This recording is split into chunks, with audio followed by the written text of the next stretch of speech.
Millie, you can start now.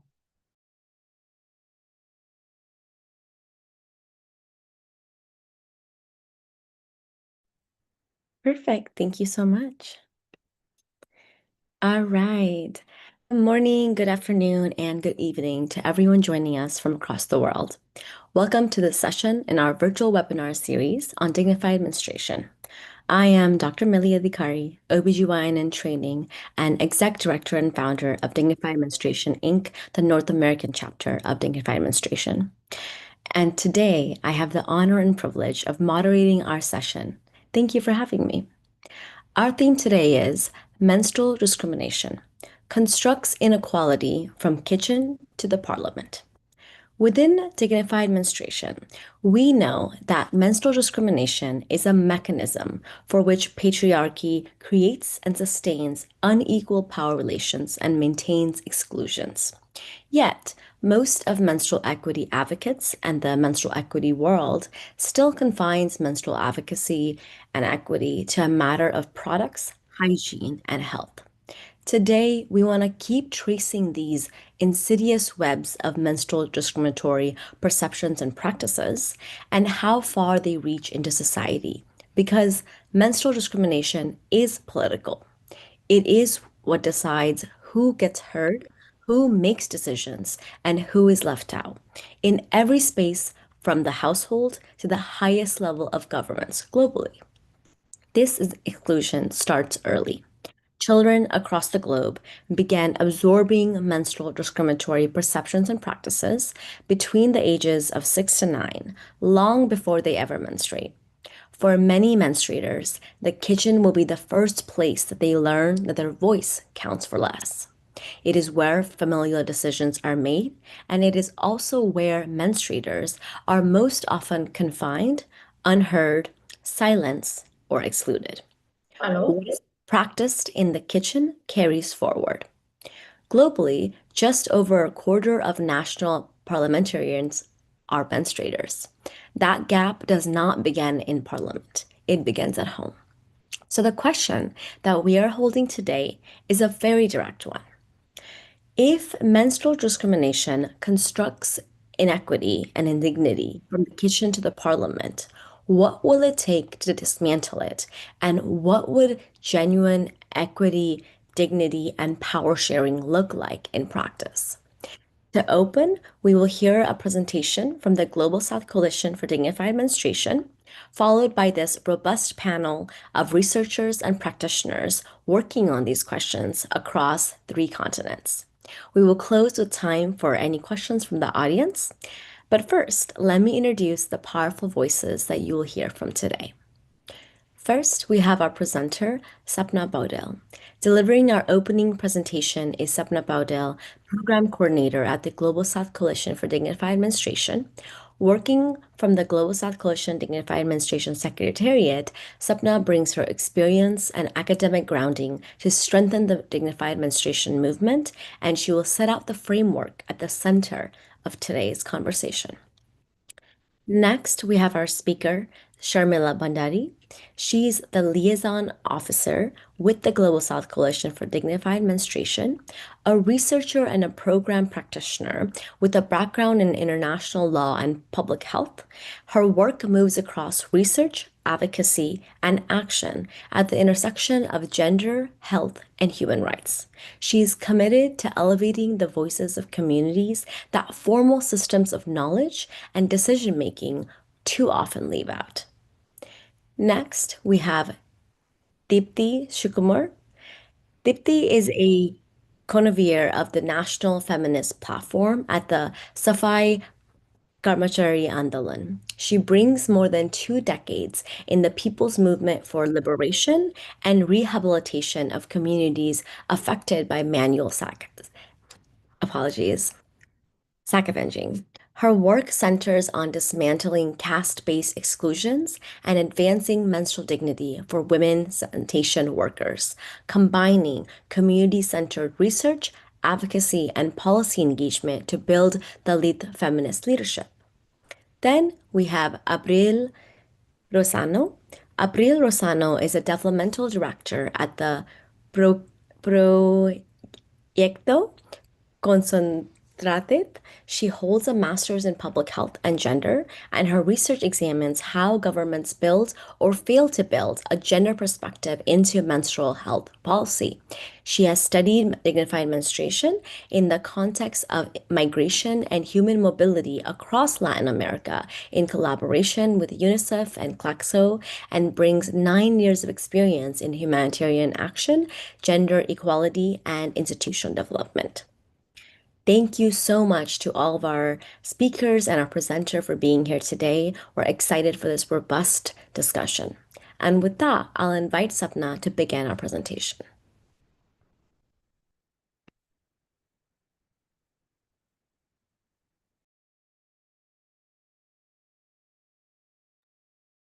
Thank you so much, Millie. Is my screen visible? Yeah. Okay, so good morning, good afternoon, good evening, everyone. My sincere greetings to all distinguished participants, activists, researcher, policymaker, and friends joining us today from across the world.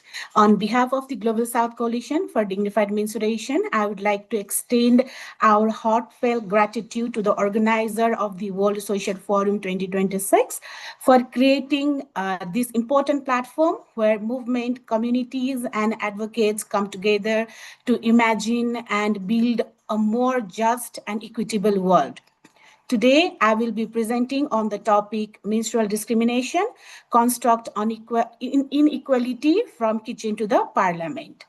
So before we move ahead to the thematic presentation, I would like to briefly take you all through the journey of dignified menstruation, how this movement began, why it was needed, and where we are today.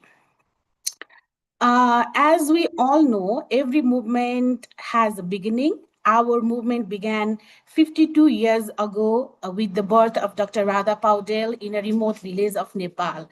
At the age of 7, she first learned about menstruation by seeing menstrual blood flowing from her mother's leg. At 9, overwhelmed by the discrimination and suffering around her, she ran away from home to end her life. Sometimes I wonder what if Radha had never returned. Perhaps the dignified menstruation movement would never have begun. When she experienced her own first menstruation, she ran away again. Later, as a nursing student, she learned that menstruation gives life, and that learning became the foundation for this movement. The journey was filled with criticism, resistance, and even threats, but she never gave up. Today, what we started as a painful experience has grown from a local initiative to a global movement, influencing research, policies, educations, and government around the world. As you see, as you can look at this timeline, just don't see the milestone. See the courage that turned pain into purpose, silence into advocacy, and discrimination into a global movement for the dignity. And I feel very proud to say that we are the pioneer organization to conceptualize and theorize the concept of dignified menstruation. So this here, I would like to show how we are working on dignified menstruation. The major activities include training, workshop, interaction, fellowships, webinar, campaign, research, advocacy, publications, etc., all on dignified menstruation. So in Nepal, we have formed the Dignified Menstruation Campaign Nepal, a network of more than 92 members organization, including NGOs, community-based organization, youth clubs, and local partner. To extend our campaign at the global level, we are working through the Global South Coalition for Dignified Menstruation, which brings together 95 member organizations across the world, and we are also registered as a Dignified Menstruation INC in USA. So now I would like to highlight some of the key achievements of dignified menstruation movement over the years. As one of our greatest strength has been leadership building and knowledge production. We have trained more than 1,000 NGO leaders, journalists, and advocates through the training of trainers, media fellowships, and capacity building program across the Nepal, Sri Lanka, Indonesia, India, and many other countries.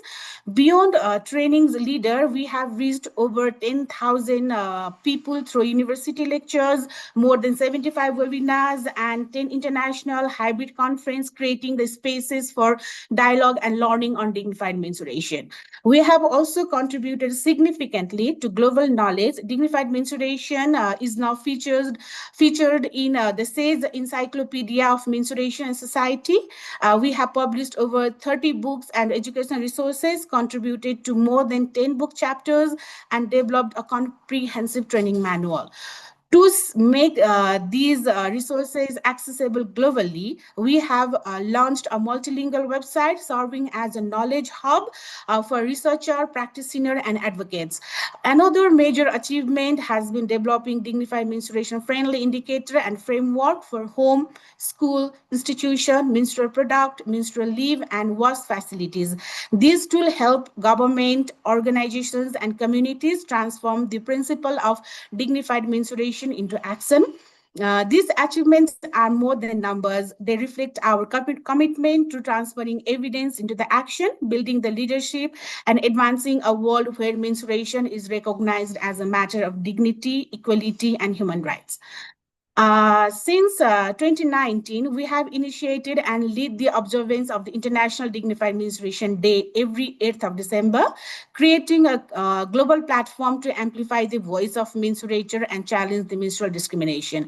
Over the past 7 years, we have organized 10 international conferences, bringing together 281 speakers, engaging over 38,000 participants, and collaborating with 98 solidarity organizations from the more than 50 countries. Today, our movement includes more than 90 members organizations worldwide, and this coalition, we have established a strong South-South learning platform where organizations exchange experience, evidence, and innovative practices to advance dignified menstruation globally.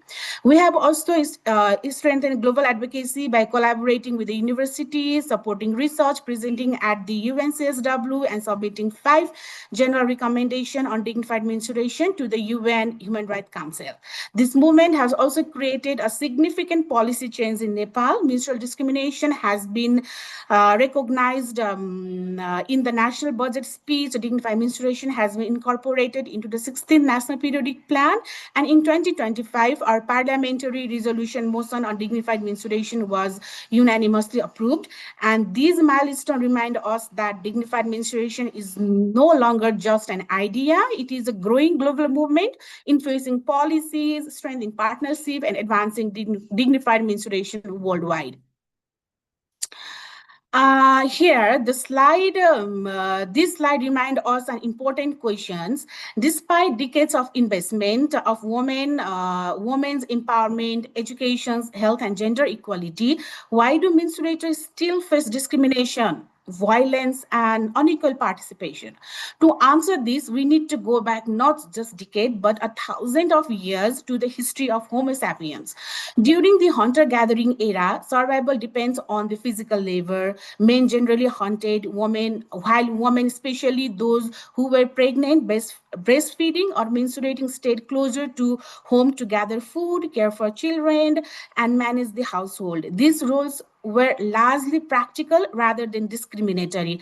However, as societies became agriculture and later patriarchal, this patriarchal division gradually turned into the rigid gender norms. Women's roles became confined to the home, and menstruation, instead of being understood as a natural biological process, became associated with the impurity, shame, and restriction.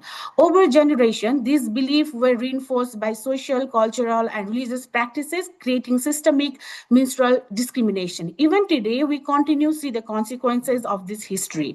At the micro level, menstruators are still expected to carry the majority of the unpaid care work and domestic work. Around 58% of women globally work in the informal sector, where employment is often insecure, underpaid, and without social protection. The consequence extend far beyond the household. Globally, 1 in 3 women experience sexual or physical violence. Child marriage continues to affect millions of girls, and maternal mortality rate remains unexpectedly high. These are not the isolated issues. They are interconnected outcome of the unequal power relations and patriarchal structure created by the menstrual discrimination. The history of women voting right is already 133 years, starting in New Zealand in November 1893, followed by the USA in 1920 and Great Britain in 1928. 14 years later of the ever first voting right, the nation Finland granted full political rights to women during the first election of women to the Finnish parliament on March 15, 1907.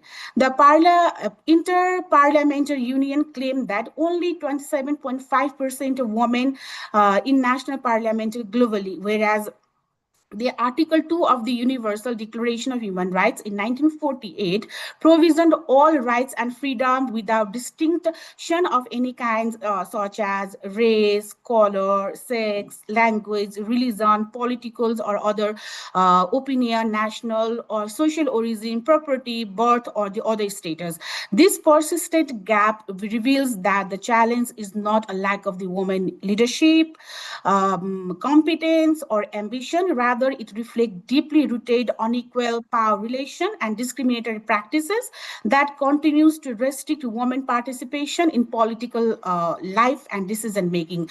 The issue, therefore, is not whether women can lead, but why, after more than a century of the formal political rights and international human rights commitment, equal representation still remain out of the reach. So this is why we call it the continuum from the kitchen to the parliament. So here, this brings us the three interconnected root cause: unequal power, patriarchy, and exclusion. While these are shaped by gender, religion, class, race, or other social identities, we believe there is an even deeper starting point.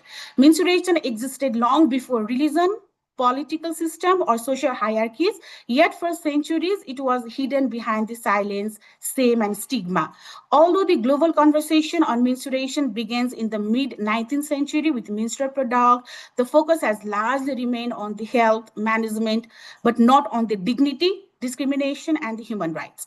At the Global South Coalition for Dignified Menstruation, we believe that menstrual discrimination is the root cause of the unequal power, patriarchy, and exclusion. When menstruation is stigmatized, menstruators are marginalized, not only during the menstruation, but throughout their life cycle, limiting their participation, leadership, and dignity. So let me introduce to the concept of the menstrual discrimination. Menstrual discrimination is not just about the 5 days of bleeding. It is an umbrella term that concept that reflects how menstruation shapes the life of the menstruator throughout their life cycle. It includes silence, shame, stigma, taboo, restriction, violence, and denial of the rights, opportunities, resources, and services simply because a person menstruates. It takes different form across the culture and societies. The fact that are more than 5,000 euphemisms for menstruation worldwide shows that deeply menstruation has been hidden, avoided, and stigmatized. So in Nepal, menstrual discrimination exists across the country, affect people regardless of their ethnicity, education level, geographical region, religion, or social background. While the specific beliefs and practices may differ from one community to other, the discrimination itself is widespread. Research has documented more than 50 euphemisms used to refer menstruation, reflecting the silence and stigma surrounding it. Menstrual discrimination also takes many forms, both visible, such as restriction on movement, touch, and participation, and invisible, such as fear, shame, and exclusion. So yeah, one of the most important point I would like to highlight is the misuse of the term chaupadi. I believe many of the participants here know about it from the website and social media platform too. Unfortunately, for many years, the United Nations, international NGOs, media, and even academia have widely used this terminology to define menstrual discrimination itself. And it is very heart-wrenching for us to listen and to read that in all documents related to menstruation, especially in Nepal. Out of 125 languages in Nepal, Achami is one, which is belong to the few districts of the Western Nepal. In Achami, the local Nepali language, it means mensuration or mensurating person.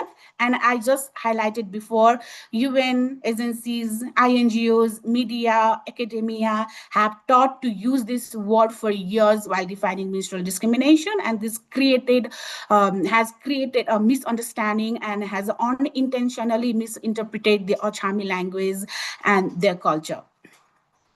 So as you can see here, over 50 euphemisms are practiced in Nepal for menstruation only.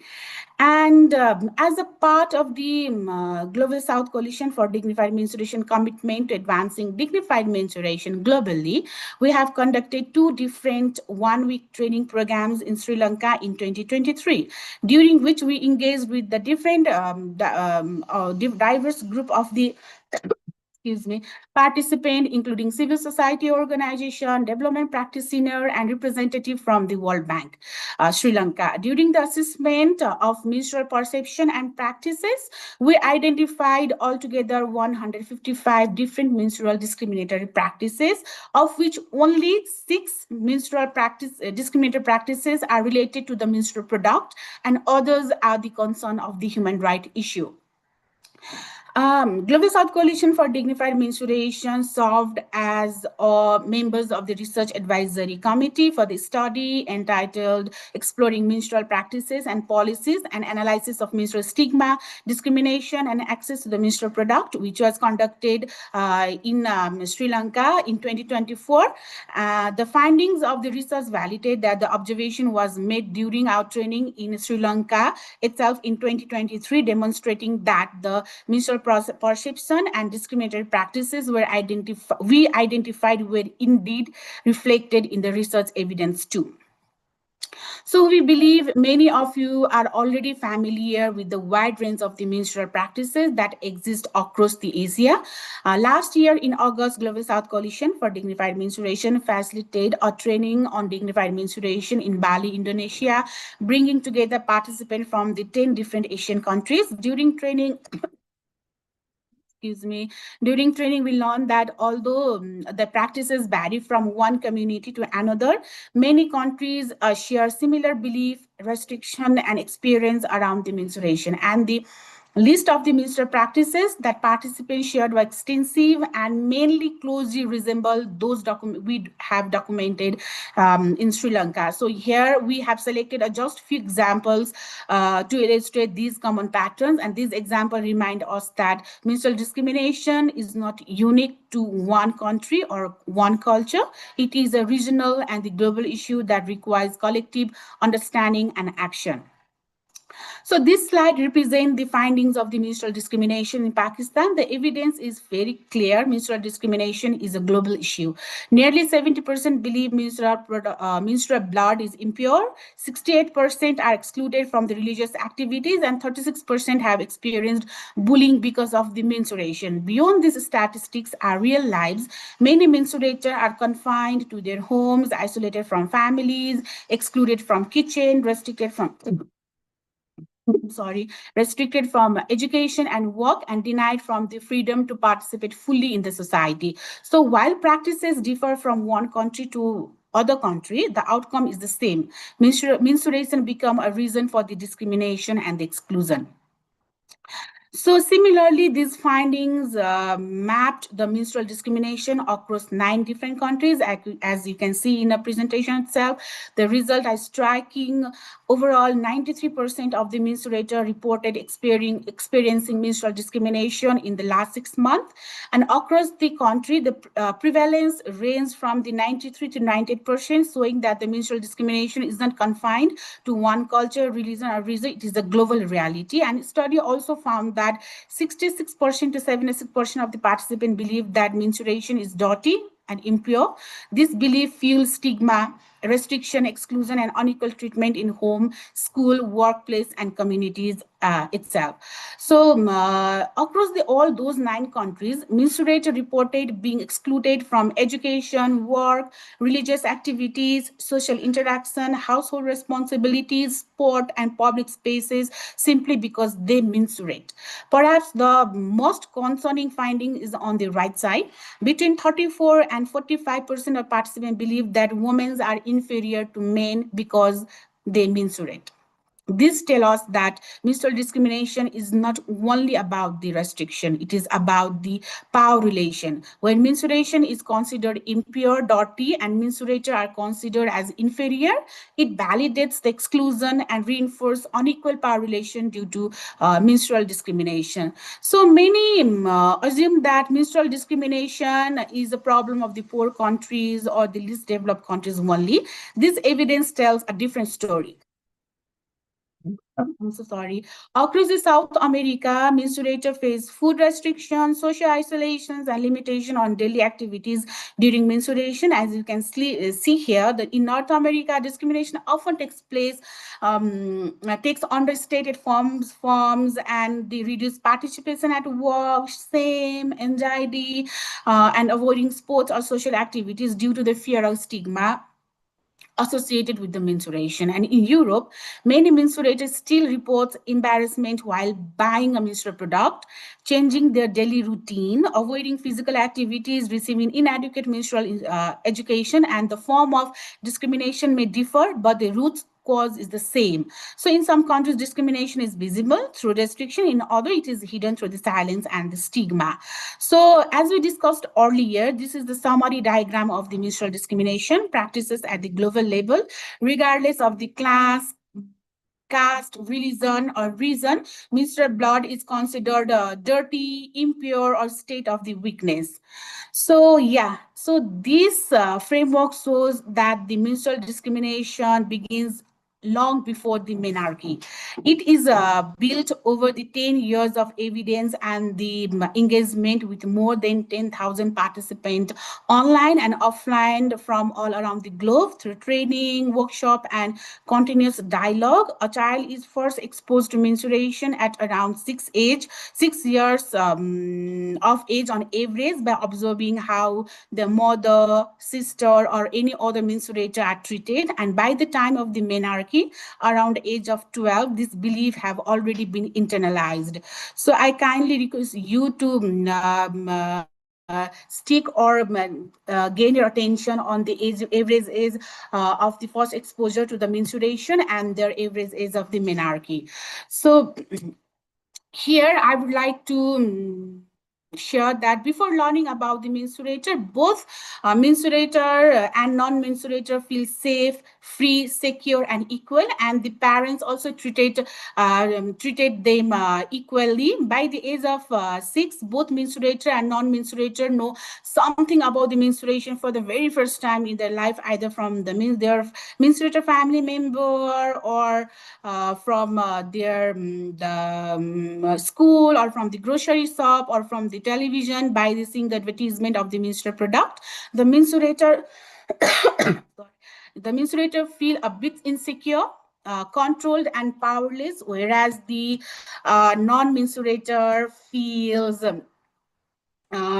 free, safe, secure, and privileged. Parents continuously impose the idea of menstrual discrimination. So that is how 6 years is the departure point for the construction of the unequal power relation patriarchy and exclusion through the parents parents' vicious circle of the unequal power. Patriarchy and inclusion impose, strengthen, and socialize it. And when the menstruator have their first menstruation at the age of the 12, they feel more vulnerable, deprived, dehumanized, controlled, and powerless, whereas the non-menstruator feels more free, safe, secure, privileged, and powerful. So they often use and have access to the resources, services, position, and most of them are counted as a culprit. And parents remains silent to the non-menstruator and try to hide their mishaps. Often they control menstruator and victim blaming. Such performance is rooted in menstrual discrimination. So this is shows the impact of the menstrual discrimination. These three illustrate an important message. If we look at the root, we see the factor that sustain menstrual discrimination: silence, stigma, taboo, ignorance, restriction, violence, abuse, and deprivation of resources and services. They learned these are learned by both menstruator and non-menstruator between the age of 6 and 19 years through their families, school, communities, media, and social institution. And as I have already highlighted that in my previous slide, this age serves as a departure point for the construction of the unequal power relation, patriarchy, and exclusion. Menstrual discrimination that reinforce unequal power relation and patriarchy, menstrual and gender stereotypes come from the menstrual discriminations, and it all affects the menstruator. As a result, menstrual discrimination limits education, mobility, participation, leadership, employment, health, and other economic opportunity too. So it also contributes to the child marriage, as you can see in the figure, gender-based violence, sexual abuse, mental health challenges, school dropout, and many other social issues. Ultimately, it hinders the progress towards human dignity. So this slide illustrate that the kitchen is not just a place for cooking. It is often the first institution where unequal power relations is created and practiced. Menstruators' kitchens work is not considered important work for the families, societies, and economics. It is not recognized in national policies, budget, and statistics because the work considered as easy as an insignificant work. The food is prepared in kitchen according to the preference of their husband or son or brother or son-in-law or any non-menstruator figure. Likewise, the menstruator have to eat at least with or without enough or appropriate food. So in many cultures, menstruators are not allowed to cook food because they menstruate every month. So the kitchen or a dining table perform the role of the primary unit of the parliament, judiciary, legislative, and executive, where most of the decision takes place about the family affairs. And often the kitchens work as a table for the dialogue for peace, trade, I'm sorry, or other economic and learning opportunities where most of the negotiation and decision takes place. So for every year, menstruator can be denied access to kitchen for up to 60 days, including 6 months after childbirth, contributing to the chronic malnutrition, anemia, and other adverse health outcome. So the political inequality does not begin in parliament, it begins at home. When menstruators are denied the opportunities to participate in a decision-making process in the kitchen or household, they are denied their first chance to exercise their political rights and leadership. These unequal power relations are then reproduced in public life. The same people who are excluded from the decision making at home are often underrepresented in school management, committees, villages, council, local governments, and any other leadership spaces. So this inclusion has economic consequences too. Exclusion at the kitchen table becomes exclusion at every table, whether it is on the school, workplace, communities, and ultimately the parliament. So those who are denied a voice at home are less likely or almost not likely to have a voice in a public life. So our message is very simple. The journey from the kitchen to parliament is a journey of power. If the mensurator are restricted from the equal participation at the kitchen table due to mensuration and menstrual discrimination, they are far less likely to have an equal seat at every other decision-making table. So this slide makes one key argument that menstrual discrimination is a form of the sexual and gender-based violence. If we compare menstrual practices with the framework of the sexual and gender-based violence defined by the UN in 1993, we can clearly see the overlaps. Restricting menstruator from entering kitchen, school, place of the worship, sports, or public spaces cause physical harm, emotional and psychological trauma, and denial of the resources, opportunities, and essential services. Through this lens, sorry, discriminatory menstrual practices falls under at least two categories of the sexual and gender-based violence. But while working on the sexual and gender-based violence, menstrual discrimination is not included as a cause and consequences of the sexual and gender-based violence. And similarly, while working on menstruation, sexual and gender-based violence is not included. So this is how menstrual discrimination is undershadowed while working on menstruation and the sexual and gender-based violence. So yeah, when we examine menstrual discrimination through a human rights lens, it becomes evident that it is a more or serious violation of the fundamental human rights. Although the Universal Declaration of Human Rights has shaped the global human rights agenda since 1948, menstrual discrimination remained largely invisible within mainstream human rights effort.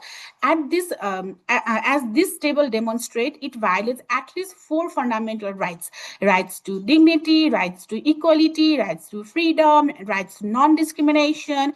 Yet this violation continues to go on recognized, denying millions of the mensurators right, protection, and justice that the global human rights framework was designed to uphold.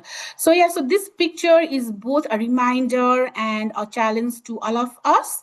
For more than 7 decades since the adoption of the Universal Declaration of Human Rights in 1948, the global community has advanced countless human rights framework, treaties, and movement. Yet the menstrual discriminations remain absent from every international human rights instrument as explicit human rights violation, and human rights framework have expanded to recognize increasingly complex and intersectional forms of the discrimination. The pervasive and the multifaceted nature of the menstrual discrimination has continued to be ignored. So this is more than a policy gap. Until menstrual discrimination is recognized as a human rights violation, millions of the menstruators will continue to be denied from the dignity, equality, freedom, and non-discrimination that global human rights system promised to protect. So yeah, if we seriously want to work or we are serious about ending menstrual discrimination, the transformation must begin at home. Every kitchen and every household must become dignified menstruation friendly place where no one is excluded, restricted, humiliated, or denied opportunities because they menstruate. A dignified menstruation friendly home upholds the 4 core human rights principles: dignity, equality, freedom, and non-discrimination, while eliminating every form of the menstrual discrimination. So dignified menstruation is a decolonized, transformative, holistic human rights and life cycle approach. It shifts from the focus from the 5 days of bleeding to the life cycle approach, from managing menstruation, from dismantling the unequal power relation, patriarchal system that normalize discrimination. And dignified menstruation friendly home is where a social transformation begins. It nurtures equal power relations, inclusion, and shared decision-making process, creating the condition for the menstruator to move from the margin to center of the society, from kitchen to parliament, and from unpaid care work to the leadership. So as the menstrual discrimination decline, we can expect reduction in sexual and gender-based violence, child marriage, maternal mortality, and intimate partner violence. So we can also expect greater participation of menstruator in politics, peace building, climate justice, trade, business, and governance alongside a narrowing a gender pay gap. So yes, I would also like to take this platform as an opportunity to warmly invite you all to join our upcoming dignified menstruation training, which is taking place this December in Kathmandu, Nepal, and it would be a true pleasure to welcome you all and have you to be a part of this global learning experience alongside the participants from the diverse countries and the background. You can find all the details of the training on our social media platform, and we sincerely hope you will be able to join us. Thank you so much. Thank you, everyone.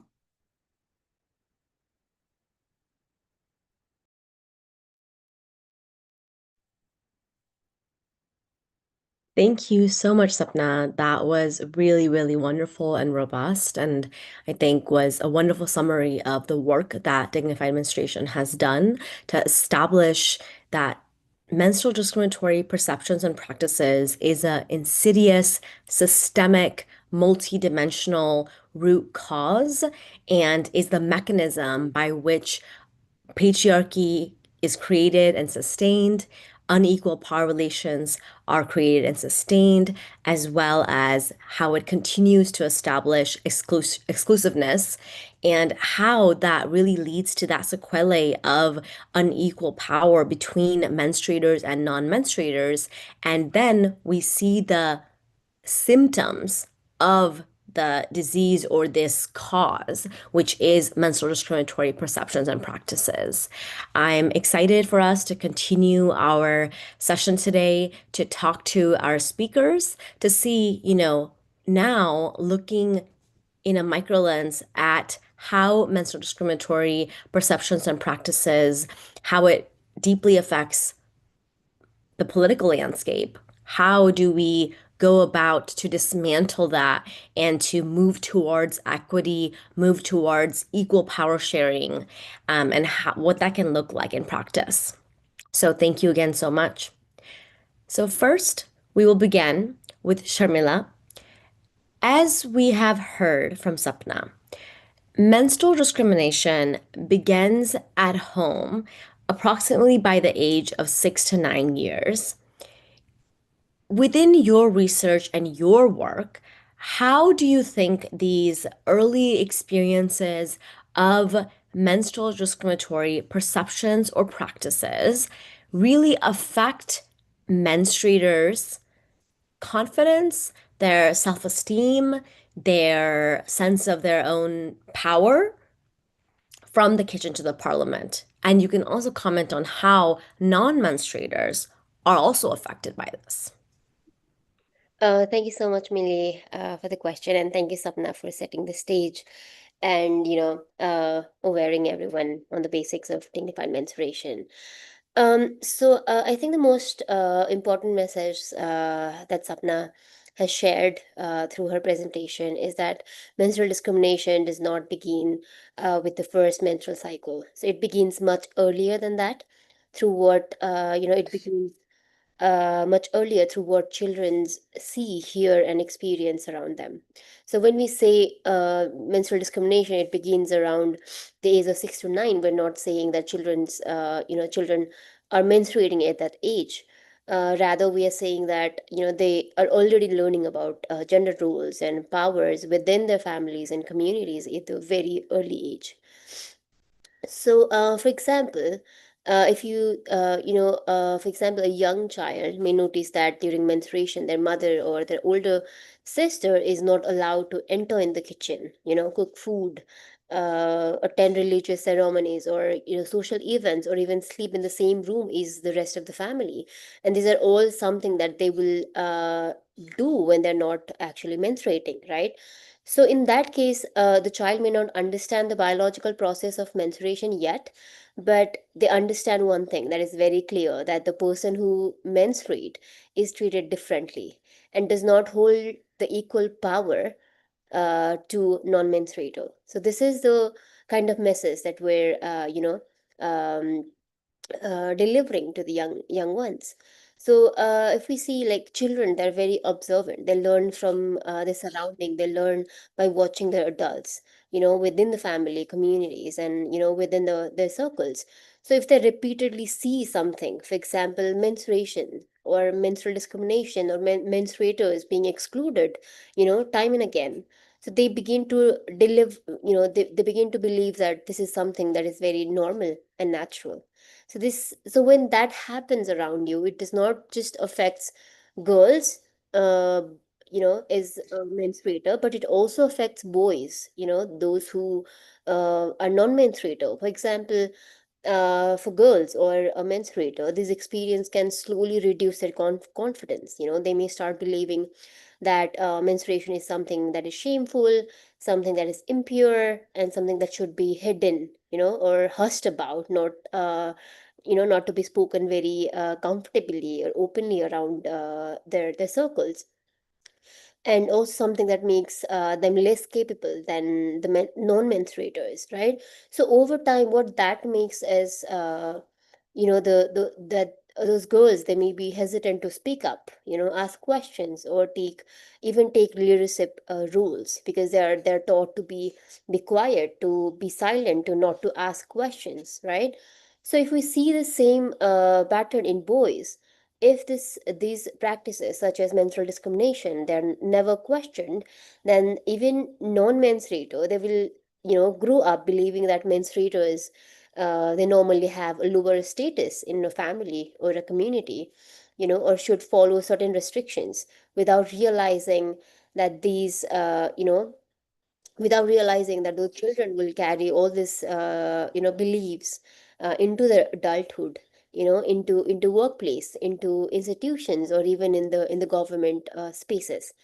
So I think this is exactly why we're using the phrase, for the session, even from kitchen to parliament, because kitchen is, much more than a physical space in your home. It represents the first place where children learn about power, they learn about dignity and equality. And this is the first place for children, when they have like a shared dialogue with their family, during our dinner conversations in at homes. So if someone learns from childhood that they're not allowed to, that they're not allowed to be in, certain spaces, because they menstruate, then the message does not just stays in the kitchen.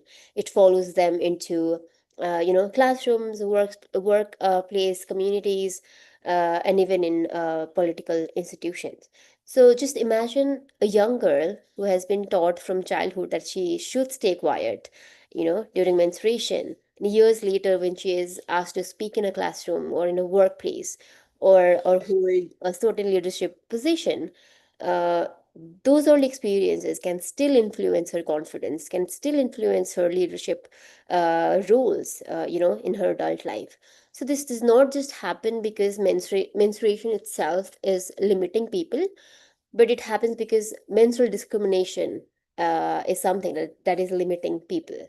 And this is a very important distinction that we need to make also, because menstruation is simply a biological process, but menstrual discrimination is something that is creating the social processes that creates unequal power relationships, right? And another important point is that these practices, they often become invisible, because people are often saying that this is, just our tradition, and this is how things has always been done, right? And when discrimination becomes normal, then people stop asking questions after some time, because this is how things have been done around for, centuries. And yeah, and that is also the reason why conversations like today, that the one that we're currently having, are really important, because we're not asking people to reject their culture, their traditions, or norms. We are asking them to reflect on whether certain practices is promoting dignity, equality, or human rights, in certain spaces. So instead of a family where menstruation is treated as a normal part of life, just you know, a child, just imagine a child grows up seeing everyone eat together in a dining table. Nobody is excluded from a kitchen. Nobody is told that they're impure just because they menstruate. And yeah, and parents even are talking about menstruation openly, and providing their children with a right age appropriate knowledge on menstruation. So when that happens, the child grows up with a very different understanding of themselves and also of people around them. So yeah, and they're more, those children are more likely to believe that everyone deserve equal opportunity and equal respect, even when they proceed in their adulthood. So when we talk about changing society, we cannot just begin in parliament or through national policies, because at the end all these policies are being implemented in your own home, your society, in your family, right? So we must begin all this conversation, all those changes in our home, in our kitchens, so so we can create a equal space for everyone. So if you want equal participation in parliament, I think we first need equality around family spaces and in the kitchen, and then we can move into bigger leadership positions and spaces. Yes, I 100% agree with you. Thank you so much for your explanation.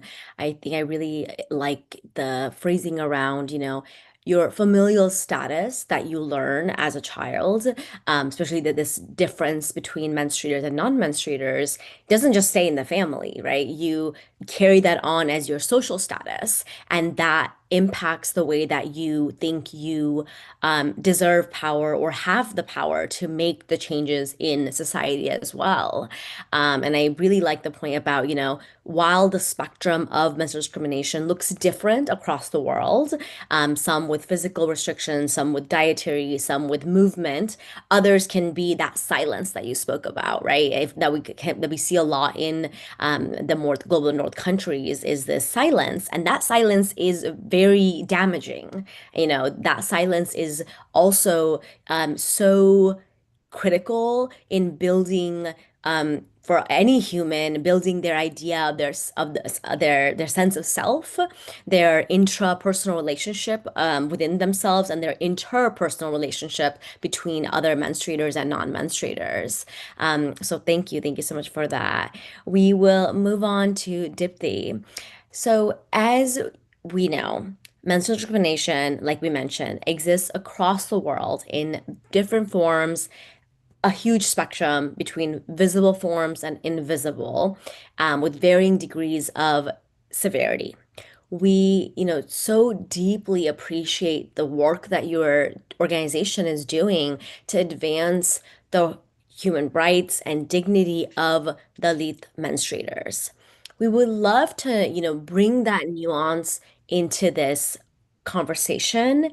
If you could share some of the menstrual discriminatory practices and perceptions that you've experienced within the community that you work with, because with the caste-based discrimination that your community experiences, and you lay that with menstrual discriminatory, how do they create this additional layer of exclusion and unequal power relations? And how do they further create this compound of discrimination for your community?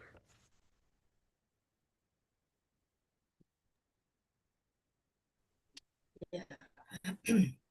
Thank you to JCDM for having me here on your platform.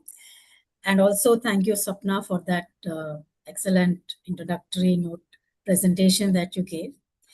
And I'm not too sure whether I should be having my video on or not. So please tell me, because I'm not able to see anybody's videos or presentation on my system. Oh goodness, I'm so sorry to hear that. Please have your video on if it's possible. And if we could have our techs spotlight Dipti's video as well, that'd be great. Yeah. So, yeah. Thank you, Millie, and thank you for that question that you have asked. And that's a very good question to start with, to start the entire conversation, especially from my context. And, menstrual discrimination exists across the world for all menstruators, wherever we live, in some form or the other. But for us as Safai Karmachari women, we understand it separately, from the lens of the caste and from the lens of patriarchy and caste put together, which are both linked together. And we also experience menstruation through our lived realities of untouchability, and we have our caste-based occupation, patriarchy, and poverty. So these are the 4 layers of discrimination and exclusion and oppression that Safai Karmachari communities face. And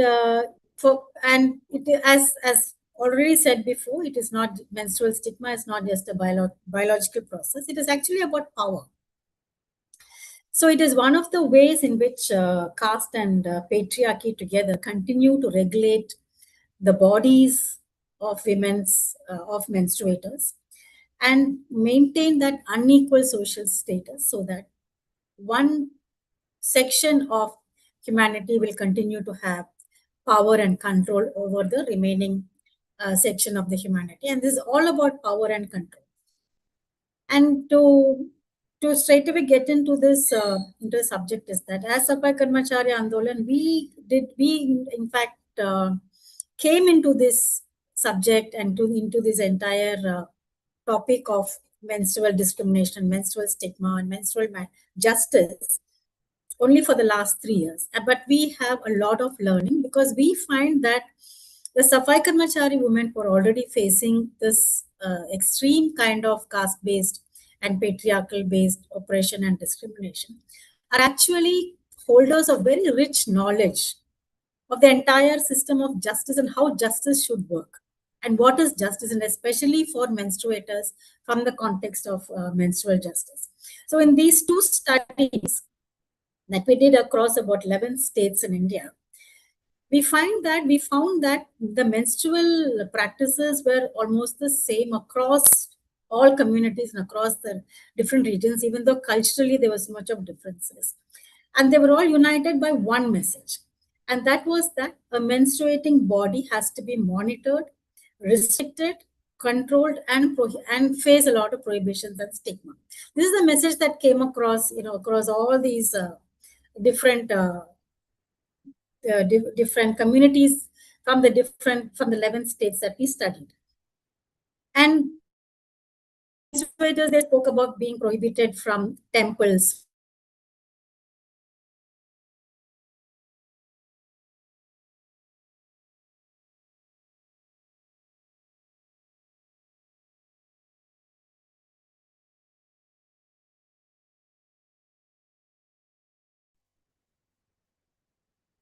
I think we're having a little bit of a technological pause. Let's give her a minute.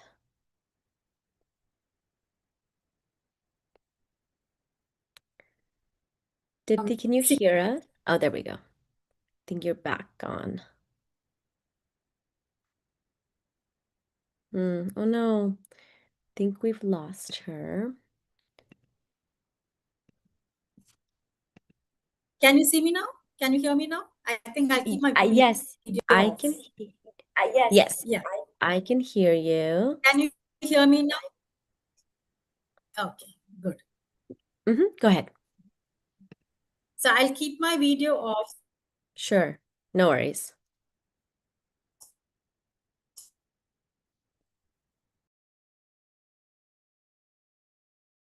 So the network. Yes. Saying before I got disconnected. And at the first menstruation, we either had there was either a silence or there was an elaborate ritual to celebrate that first menstruation. But either it was the silence or the that elaborate ritual, both gave the message that this silence or this elaborate ritual was actually telling the menstruator at the first menstruation that this is to control. This is for control, and this is for to teach that there are certain areas, spaces that she will be excluded from.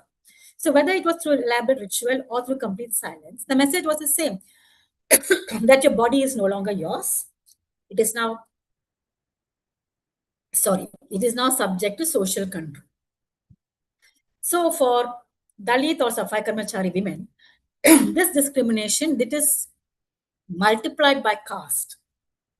So society already labels the Dalit communities and the Safai Karmachari communities as polluting because of the caste assigned work that is historically been forced upon the Safai Karmachari communities to perform. But during the menstruation, there's another layer of impurity that is imposed upon Safai Karmachari menstruators. It becomes a menstrual untouchability. It becomes an extension of the caste-based untouchability. So a woman who is already excluded because of her caste, a menstruator already excluded because of her caste, is further excluded because of the menstruation. So this contradiction is particularly visible when it comes to the sanitation work.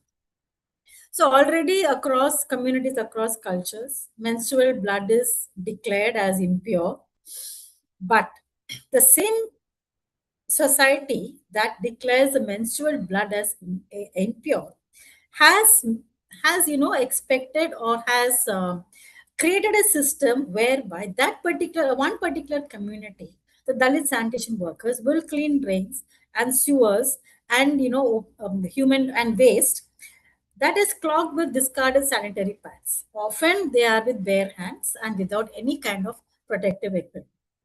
So this exposes that issue that it is not menstruation itself, but it is the unequal distribution of dignity, labor, and power. This is what our findings were in these two studies that we have done. And these ideas, they begin in the household, where at the first menstruation, the menstruator is taught that her body is now no longer hers, and she will be, and they will be, the entire society is in control of that body. But it does not remain there. So this idea travels with the menstruator as she goes into the school, into her workplace, into public institutions, and into politics. So the menstruator, she misses school because of the shame and or the inadequate facilities that are not there in school. And then the menstruator is questioned about the productivity in a workplace during the menstruation. As we found that in recently there were incidents in India, in Haryana, in different states of India, where it has come to light because we have now started working on this. This is getting exposed to us that we have menstruators who have been questioned about their menstruation, have been there was a case in Haryana where women were actually asked to prove that they were menstruating because they were taking time off or taking rest off or being more slower in their work than the others. This was another thing that happened. So this is and even in colleges where students in schools and colleges where the students are humiliated for arriving late or missing exams or missing classes because of menstrual cramps and menstrual discomfort. So this is how we see that, and so even now we see that in Parliament, in the Indian Parliament, we only have 2% of Dalit women in the Parliament. Out of the 534 parliamentarians, there are only 13 Dalit women in the Parliament, coming from both scheduled caste and scheduled tribe, and almost zero from the Safai Karmachari community. There are no parliamentarians from the Safai Karmachari community.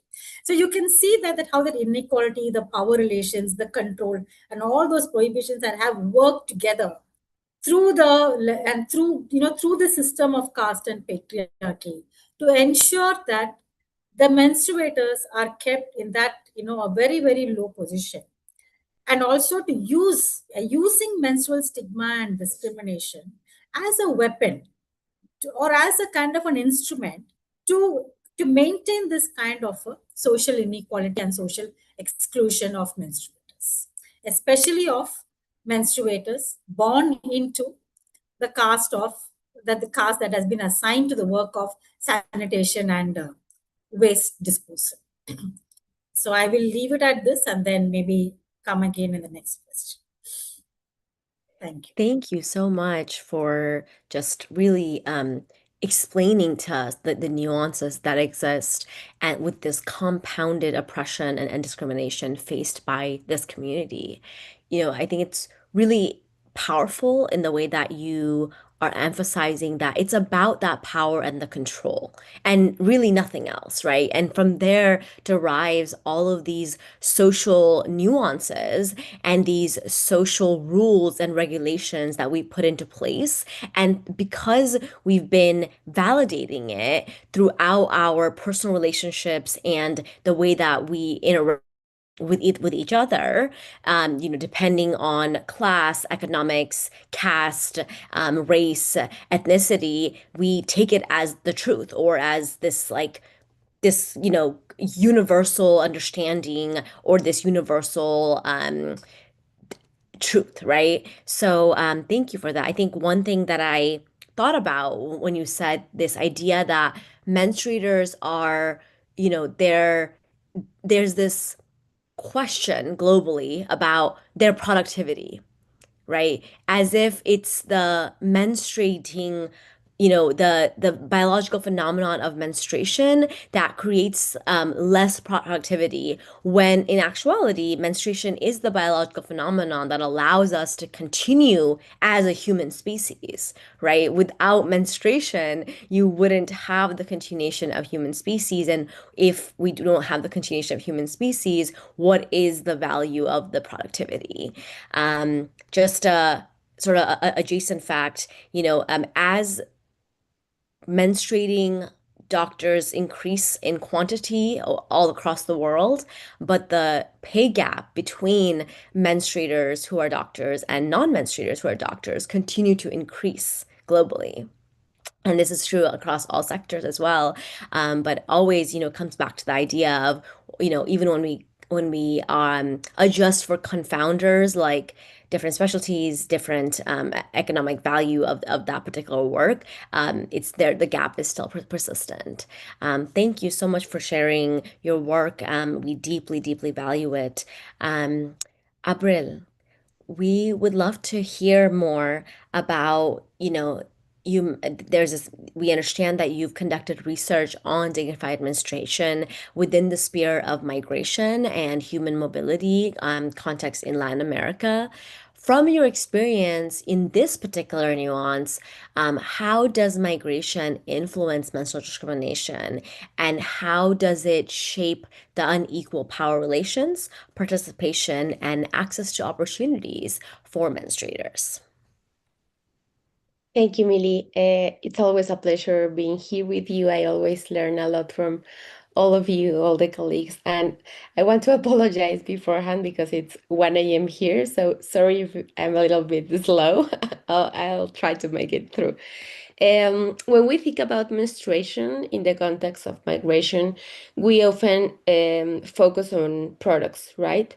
But we ask whether menstruations have baths, clean water, private toilets, and those are certainly essential tools. But my research across Latin America suggests that migration transforms menstruation into something much deeper. It becomes a question of power, of citizenship, and belonging. Migration does not create menstrual discrimination. It magnifies the inequalities that already exist.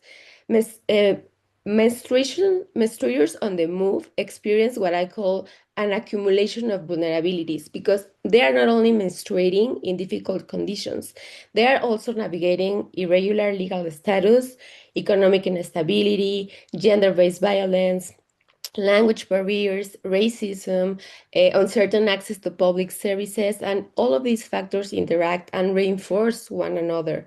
For example, during fieldwork with migrant populations in Mexico, many women described having to choose between purchasing menstrual products and buying food for their families. So, and as well, others avoided requesting menstrual products in shelters because they feared exposing themselves to stigma or appearing difficult within shelters where resources are often scarce. In humanitarian settings, menstrual management becomes a negotiation of dignity. It's a cruel scenario. But beyond access, migration represents also power relations because the first unequal power relations appears in decision making. Policies addressing menstrual health for migrants people are frequently designed, if lucky, for migrant menstruators rather than with them, right? Because their experiences are collected as data and they rarely participate in defining priorities, designing interventions, or evaluating programs. The second relates to visibility. Migrant menstruators often fall between institutional systems. They are not included in national health programs, school-based interventions, social protection mechanisms, because many policies assume you have a stable residency, citizenship, or even the refugee status. And as you may know, most of the people on the move in Latin America, they just cross for long periods of time, maybe sometimes maybe years, right? They're trying to get to the US. So they don't have any legal status in all the countries they are passing through. And as a result, they occupy institutional blind spots where their responsibilities become fragmented across migration authorities, health system, and humanitarian organizations. And the third comes to voice and political participation. Migration frequently limits opportunities to organize collectively and advocate for rights or influence public debates. Why? Because they daily struggle for safety, documentation, and survival, and they have very little space for political participation. The people who experience the greatest barriers are often the least represented when policies are discussed. So that's why I believe menstrual equity in migration cannot be achieved simply by distributing products.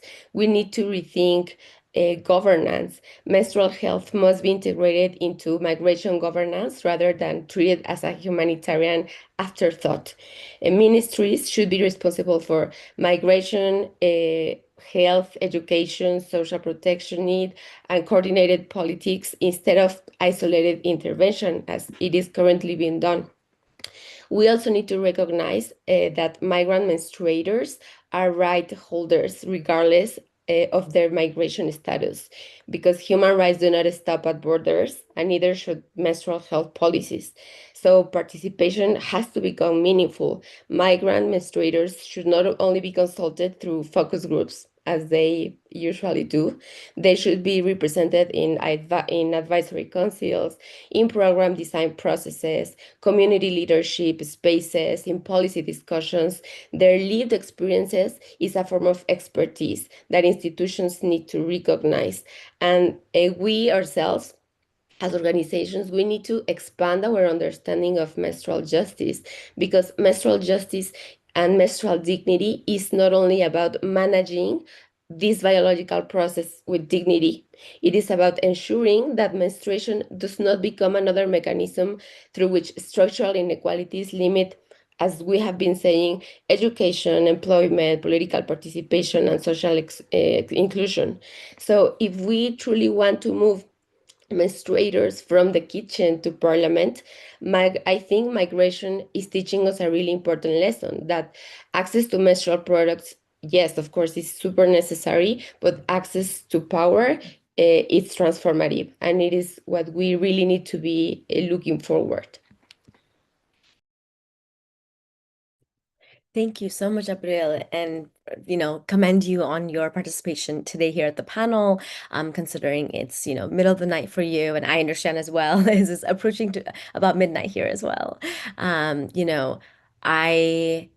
think it's so powerful, your statement that it cannot just be limited to, okay, now let's make sure that all, humanitarian kits and supplies include menstrual products, and that ends this, discrimination that we're describing as another compounded discrimination for migrant menstruators. It can't just stop at that, because it's not just about that management, right? It's about all the sequelae that can result from menstruation. Because no matter the type of disaster, man-made or natural, menstruation majorly does not stop, right? We continue to menstruate. Menstruators, even if they're not actively menstruating, are still facing these barriers and are still subjugated to these oppressions and discrimination and sexual violence. As we know, it's well documented that in refugee camps and in migrant populations, you see so many of the safety policies and safe keepers who are there supposedly for the safety of the camps actually result to a lot of sexual violence that we see. We know from the ongoing genocides in different parts of the world. In Gaza, you have folks using tent scrapings as menstrual products. You have this, widespread killings of menstruators, especially pregnant menstruators. And so, I think it's so important that we recognize that it's really about that power and control. And when you are not even thinking of the possibility of what menstruators would need in a particularly already very vulnerable situation, it just shows the type of inequity, and really, like you said, magnifies that these conditions are not thought about. They're not in the minds of the decision makers who are making these policies, who are making these legislations. And how do we really get to that? I think it is the next step. Besides just thinking about it and recognizing the gaps, is how do we get to resolution of them? So thank you so much for that. I think we'll move on to round two. We'll restart again with Sharmila. In your opinion, really, what roles do these different entities like families, the larger community, and the government, what role do they play and should play in dismantling menstrual discriminatory perceptions and practices and these unequal power relations to ensure that menstruators have equal and equitable opportunities to practice in decision making from the home and community to the government? Thank you, Amelia, for the question again. So as you said, I believe that everyone has a role to play, because menstrual discrimination exists in the society at many different levels, right? So first comes the family. Families are where children develop their first understanding of dignity and equality, as we also explained, discussed during the earlier round of the panel. So parents and caregivers, they can create enormous change through simple, daily activities.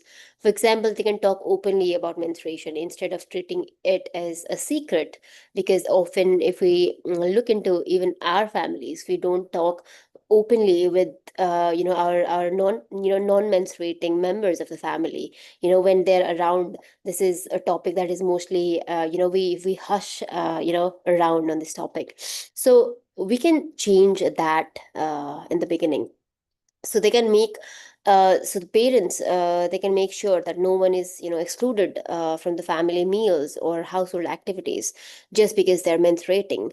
For example, in Nepal, the country that I come from, we have this very big festival that happens every year during around October, November. So it's a national festival also, and during that, all this the menstruator who are menstruating during the time of the festival, they are being excluded from all the celebration. So for us, this is the biggest festival for Nepalese people to celebrate. So we gather around with all our friends, families. We get involved in all this religious activities, eat a lot, spend time with our families and all that. So well, everyone in the family is, enjoying that really special moment, while menstruators who are menstruating during the time, they are being secluded from the household and, not being involved in all this. So while we're enjoying the festival, the one who's menstruating is, often, watching us from, from at the door, not being able to enter into the space.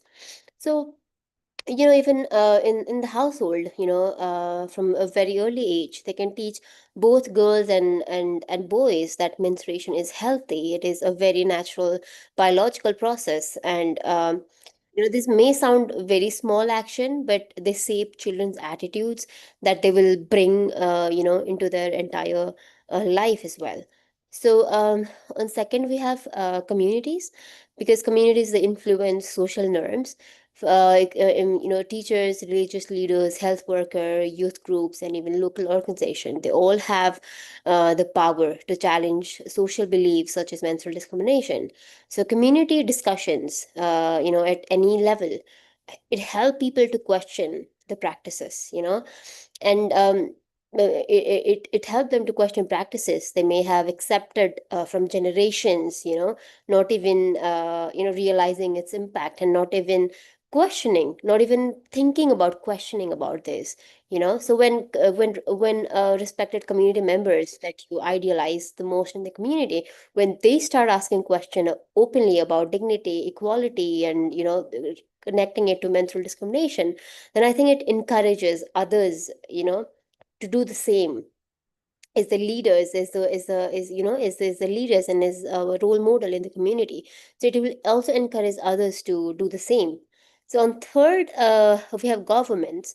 It has because government, it has a very important responsibility, because menstrual discrimination, it affects much more than just the health aspect of it, right? It affects education, it affects employment opportunities, participation in public lives, and the overall human right.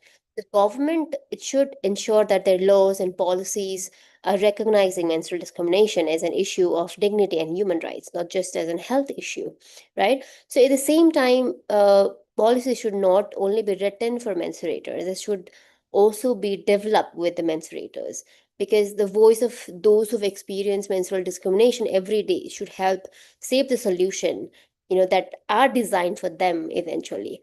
So, and on this discussion, I think it is also really important to involve non-menstruators into the conversation, and all the and all the activities, because this is not only a women's issue or the menstruators issue. All the fathers, brothers, husband, teacher, employers, and policymakers, they all of them, they have the power and capacity to influence whether the menstrual discrimination continues or ends, right? So creating dignity is not just an issue of government. It's not just about building a policy or certain laws. So it's when families, communities, and government, they work together, change became much more easier and sustainable. I'll leave it to that, Millie.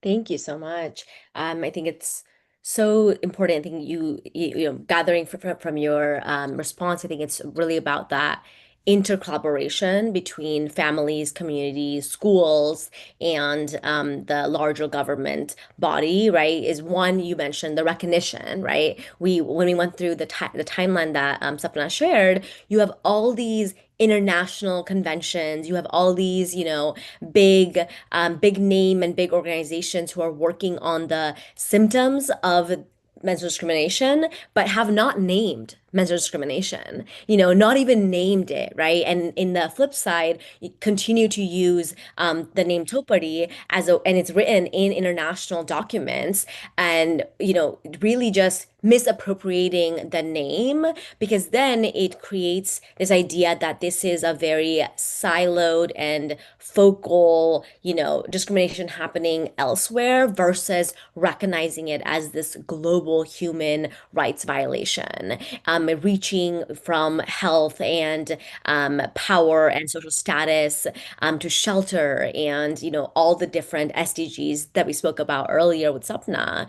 I like this idea of it does have to start internal, right? You do have to kind of recognize that we all have this bias, right? We all have it, menstruators, non-menstruators, and the fact that we have continuously so far in the menstrual movement siloed this as a woman's issue or as a menstruator's issue when it affects every single person, because when you have an inequitable society, when you have a society that has unequal power relations, it's going to affect every single person in that society, even if it's obviously more harmful to one sector of society. And in that, I think I just want to mention that within dignified menstruation, we really qualify menstruators as people of all gender identities who are menstruators. And I say that to say that, there is this compounded effect on non-gender binary menstruators who have this intersectional oppression and discrimination from their gender identity and their menstrual status. So thank you for that. We will move on to Dipti. I saw that you re-entered the panel.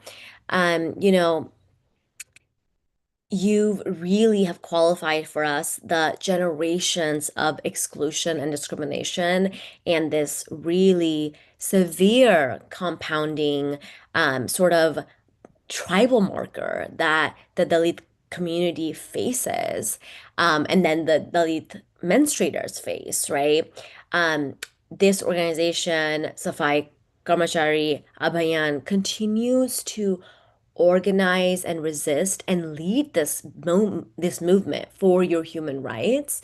From your experience, what have your campaigns really taught us about reclaiming that power, dignity, and leadership that governments across the world, feminist movements, the menstrual equity movements have yet to fully recognize? And how do we move forward from there? Yeah, thank you, Millie. And I think that's a very important question. And see, because Sapai Karmachari communities, especially the women, the menstruators, they are seen only as beneficiaries or victims. But what our movement, the Sapai Karmachari Andolan movement, and the work that we have been doing for more than 4 decades, what it has taught us is that they are some of the most important leaders, and they're actually knowledge holders in the struggle for social justice. And now, for the last few years, when we have been working on menstrual justice, we find that there is so much of knowledge and there is so much of leadership, and also the potential for leading other movement, other menstrual movements also, because there's so much of knowledge and there is so much of experiential and the reality of experiencing the lived realities of discrimination and stigma of various forms. And for nearly 4 decades, Sapai Karmachari Andolan, we have fought for the complete eradication of manual scavenging in India.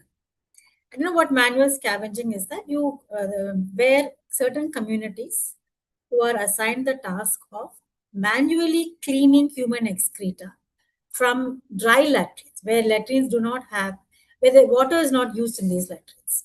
And the human excreta is scooped up with using just a kind of a flat implement and a basket, and carried out and disposed of at disposal sites. This is the manual scavenging that we've been having in India. And Safai Karmachari Andolan has been fighting against it for several decades. And we have fought against this issue, that it is not just not as a labor issue, but as an issue, as a struggle against caste and it's a fight against caste and untouchability, trying to eradicate both these two, and with this, we will also eradicate manual scavenging in the country. So in this journey, one of the greatest lessons that we have learned is that liberation is not just about changing laws or providing policies or schemes, alternate livelihoods, and it is actually transforming mindsets and consciousness. That unless your inner the what all the kind of knowledge that you have internalized, some attitudes that have been internalized, these need to be transformed. And people who have been told for generations that you are untouchable and have internalized and normalized that kind of a system and knowledge that yes, there is something wrong. We're not the same, that we are unequal, we are polluting, we are impure. And people who have been taught this and made to internalize this for generations, that we need to first reclaim our own dignity. And we have to recognize ourselves that we are rights holders and we are leaders. Just because of this knowledge, we can lead movements. And we can lead this kind of a transformation. So then we started the feminist platform in Safai Karmachari. And this is a platform that has brought onto the platform leaders from different movements, including menstrual movements. And so when different when women from like menstruators from different perspectives came together and started discussing, menstruation together, we realized that we had accepted things as tradition, which was actually another language of control. It's actually a kind of a control, the language of control, which we had accepted as traditions and or culture and the norms, that kind of a thing. And also we recognize that the same ideology of purity and pollution that has justified caste-based untouchability, the same ideology was also regulating the bodies of all menstruators. And then, so this was a very, this was a kind of a very profound and a very kind of, it was a political movement for all of us. So then we started talk about, not about menstruation, but we started talking about analyzing the power and how the power relations were built around this entire menstrual stigma and using menstrual stigma and menstrual discrimination. So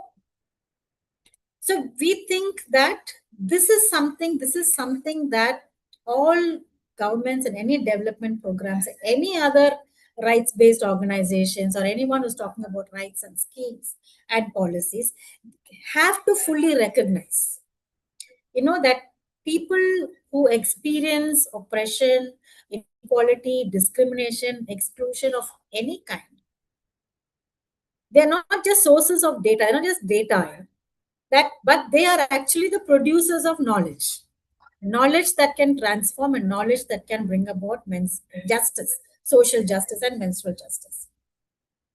So Safai Karmachari, the feminist platform, we generated an analysis of menstrual justice. This did not emerge from from academic institutions or policy-based institutions. No, it emerged from lived experiences, from a collective reflection, and it is a kind of an organizing of the communities. And so that is the kind of knowledge that we need to recognize as expertise. So this is what I find, that all this is I mean, it is very profound, and it is very thing, because we have communities, women and menstruators who are lifting human excreta, who are working with human waste, and who are looked on as impure, as polluting, as dirty. And they are at the intersection of this whole thing of menstruation and manual scavenging. And this is where there are different forms of social injustice are going to come together, and that is when we can fight. So we can fight the systems, the systems of power and the systems of power relations from that point. And that's where the leadership, that's where we require this kind of expertise and this kind of knowledge and this kind of leadership that comes from overcoming or comes from transforming lived realities of of oppression and discrimination into a fight for justice. That is what we have learned from this entire movement and from all this work that we have been doing on both as as liberation from this entire situation of untouchability of being termed as impure and polluting, and also having our bodies to be controlled and not having control of our own bodies. And this is where we have we the that menstruating manual scavengers. We learned that they actually endure high levels of stigma, because we have to manage we are also managing not only the stigma, the discrimination, the exclusion, and the oppression.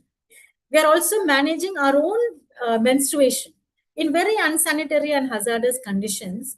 And often in our workplaces, they do not have adequate facilities or resources. If just even to change a pad or even just to have a wash or anything. So that is the kind of situation that is there. And that is the kind of, that is where the transformation begins, when menstruators understand and realize this is not normal and this is a violation of human rights. And that is where the menstrual justice actually, the journey of menstrual justice began. So, yeah, so. Incredible. Thank you so much. I can't, co-sign that enough. I think this idea that you say, the mark of menstruation has really specifically excluded a whole species, all, one genre of the human population as untouchables, like you mentioned. And you may say that caste system only exists in one part of the world, but in reality, if you take a look at the definition that you explained, yes, a half of the human population species is marked as untouchable, right? Is marked as these people who are impure and who need to be regulated, who need to be controlled, who are powerless. I think that is a very, very profound connection, and it's something that really urges us to take a look at how are we really accepting these discriminatory social norms into our lived realities. And that second point of really centering the lived experiences of the most vulnerable, of the ones that are survivors, that have survived and continue to survive these discriminatory social norms and practices, and this human rights oppression every single day. Thank you so much for that. We'll move on into Abril. This is really a continuation of what we've been saying, is that countries continue to adopt menstrual policies, yet menstrual discriminatory perceptions and practices are largely unaddressed, and they're often, excluded. Menstruators and the ones that have these lived experiences are often excluded from shaping these policies. What do you think will it take for us to move from menstruators from being passive observers and considered to be beneficiaries of these policies to actually becoming leaders and decision makers who can influence them? Thank you, Millie. I believe this is one of the most important questions facing menstrual movement today, because we are constantly repeating we should be targeting and improving inclusion of menstruators in the movement, right? But what does inclusion mean? Over the past decades, we have seen remarkable progress, yes. More countries are adopting menstrual policies, removing taxes on menstrual products, integrating menstrual education into schools, recognizing menstrual health as part as of a broader gender equality agenda. And of course, these are important achievements, but we also need to ask a more difficult question. Who is shaping these policies? Because often menstruators are treated primarily as beneficiaries, as people who only receive We receive products, we receive services, we receive information, and we are not treated as experts whose knowledge should influence how policies are designed. So that's why we are seeing many examples of failed policies. We are lucky enough to have policies, yes, but some of them are failing. They are millions of pesos, dollars, etc., spent in cups distributed in communities where there's a lot of taboo that they are not even allowed to touch themselves to use the cup. They are distributing ecological menstrual pads in contexts with no water. There are teachers forcing to provide menstrual education with no training. There are menstrual licenses with no menstruators using them. And this is happening because in public policy, there is an important distinction between participation and power. Participation means you can attend a consultation, respond to a survey, you can share your lived experience, but power means having the ability to influence these priorities, the budget, the legislation, and of course, the implementation. And many menstrual policies have successfully expanded participation. I recognize that, but there are fewer of them who have actually redistributed power. And moving from the kitchen to parliament requires more than inviting menstruators to the table. We do not just need to be sitting on the table. We need to change who is making these decisions, how this evidence is being produced, and whose knowledge counts, right? Because if at the end we have the same patriarchal system designing these public policies, real change will not happen. From my research comparing menstrual policies in Mexico, I think one really valuable lesson stands out, and it is that the strongest policies were not simply those with the largest budgets or with the broadest distribution programs. There were those developed through sustainable collaboration mechanisms between government, institutions, researchers, civil society organizations, and menstrual advocates, because in those cases, activism was not viewed as an external pressure. It became part of the policy design itself. And I think that there are some shifts that we need to be making. We must recognize that, as we have all been saying in this session, lived experience as policy expertise. Menstruators understand barriers and all the difficulties of navigating schools, workplaces, health systems while menstruating. So our experiences should not only be used and heard to inform policies, they should be shaping it from the beginning. We as well need to be we need institutional mechanisms for participation, not only symbolic consultations, because what usually happens is that these participations happens once and usually at the beginning of the policy process, but then it disappears. So governments should be establishing permanent advisory councils, participatory monitoring mechanisms, and of course, taking into consideration the most disadvantaged groups with the most amount of vulnerabilities. And we also need leadership pipelines, because young people who advocate for menstrual rights and menstrual dignity today should have the opportunity to become tomorrow's researchers, legislators, ministers, and public officials, because leadership is not created overnight, right? It requires mentorship, education, and opportunities, and of course, a lot of investment. So if we want menstruators in participation processes and in parliament tomorrow, we need to support them in classrooms and in communities today. And we need to redefine as well ourselves as a community who is fighting for this. What is success in dignified menstruation, right? Because if we are thinking that success is measured by how many products were distributed or how many lessons were taught in a classroom, are we actually gaining structural change?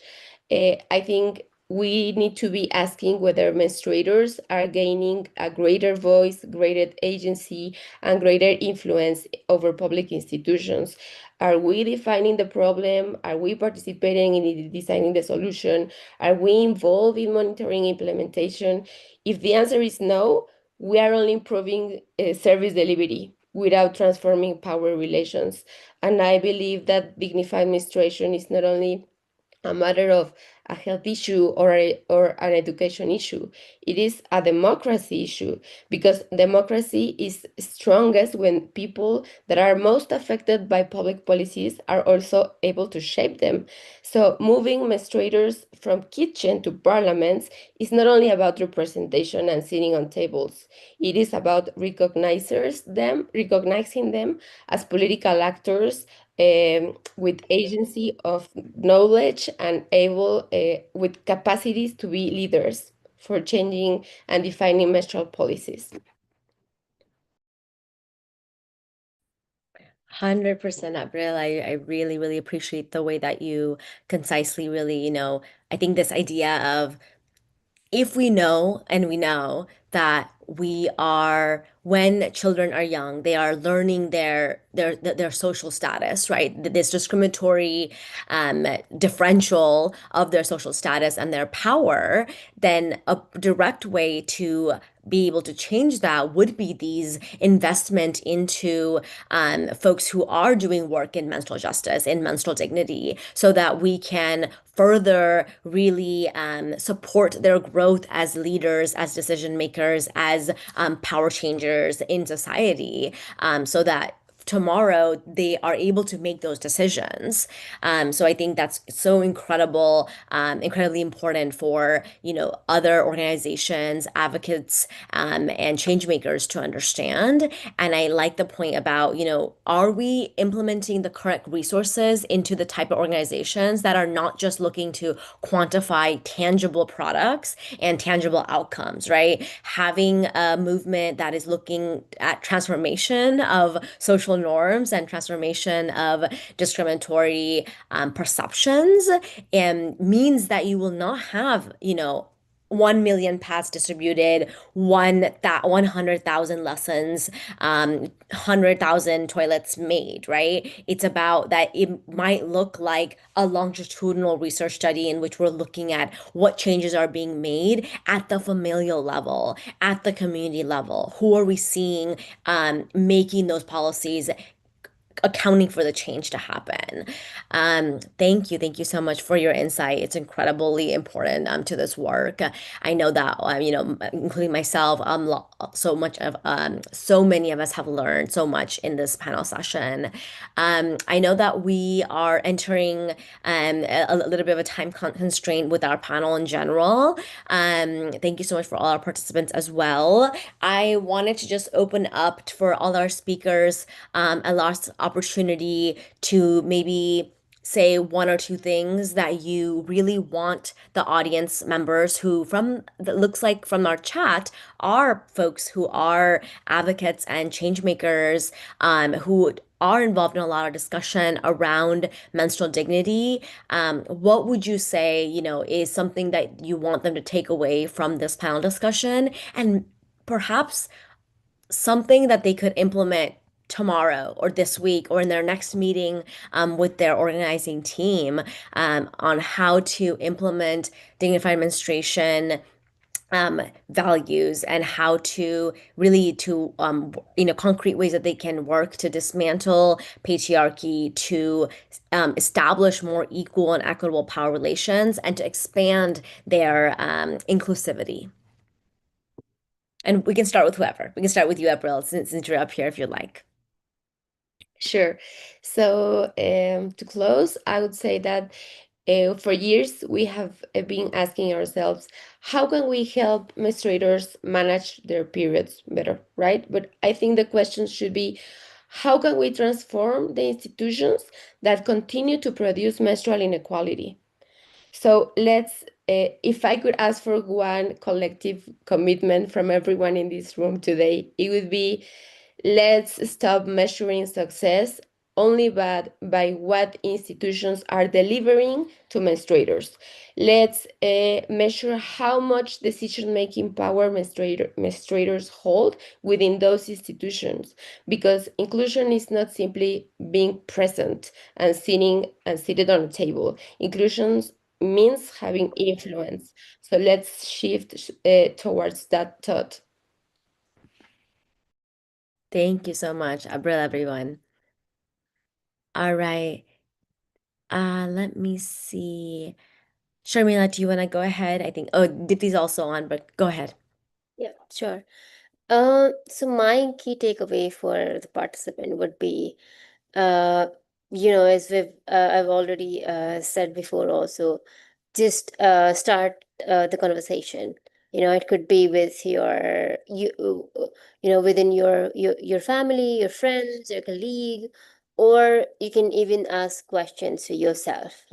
What am I doing, or what are we doing as a family? And even if you are a working professional, if you work around menstrual health, if you work on menstrual health and rights, then also ask questions, because normally when we talk about menstruation, it's even there are a lot of menstrual movement, there are a lot of organizations working on the same area, and most of their programs are mostly limited to pads and products, right, and hygiene and wash and full stop.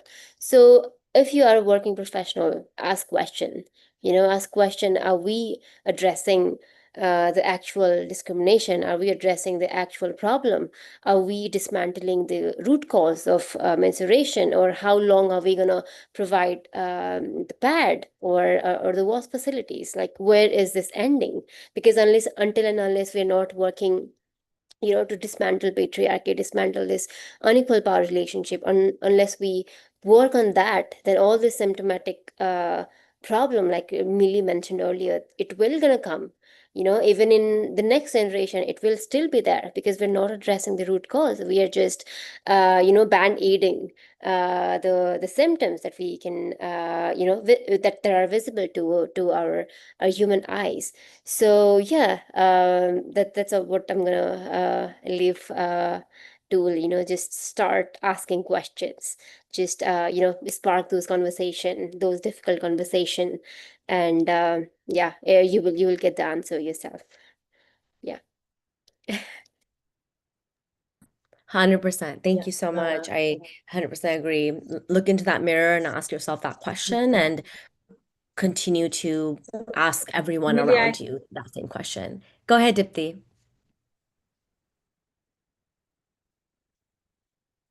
Yeah. So what I think is that that menstrual discrimination, it is sustained because it serves some systems of power, the existing systems of power, whatever that powers may be, and it teaches menstruators also to accept and normalize, and prepares them to occupy these subordinate roles both in family and in society. So I think there are different spaces where some shifts must happen. First, within the families, where that the menstruators and non-menstruators must become partners in dismantling this stigma and discrimination, and they should not just be observers of this discrimination and remain silent about it. And then within the communities, this whole thing about the thing is that the communities must move away from ideas of purity and pollution that has historically justified both menstrual untouchability and caste-based untouchability. So in the community, like community leaders or faith leaders, teachers, all kinds of institutions, all have a responsibility to to affirm these human rights of equality, and they should stop reinforcing or even initiating or even practicing these discriminatory customs and traditions. And then within the institutions, the institutional structures and the systems must examine how their power is exercised, and there must be a respect, and there should be a institutional culture that has to be developed to respect dignity, to respect human dignity for all menstruators and non-menstruators.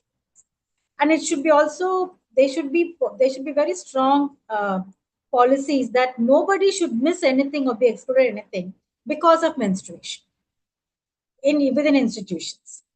And then in governments, or whether it is governments or non-governmental agencies or any other movements, people who are facing menstrual stigma and discrimination, or menstruators, they should be consulted about the menstrual justice and what needs to be done for promoting menstrual justice and for establishing a menstrual justice. So nothing should be decided without the participation and involvement of the menstruators themselves. And this is what I mean. These are the 4 areas where menstruators constantly find themselves to be stigmatized and where such shifts need to happen.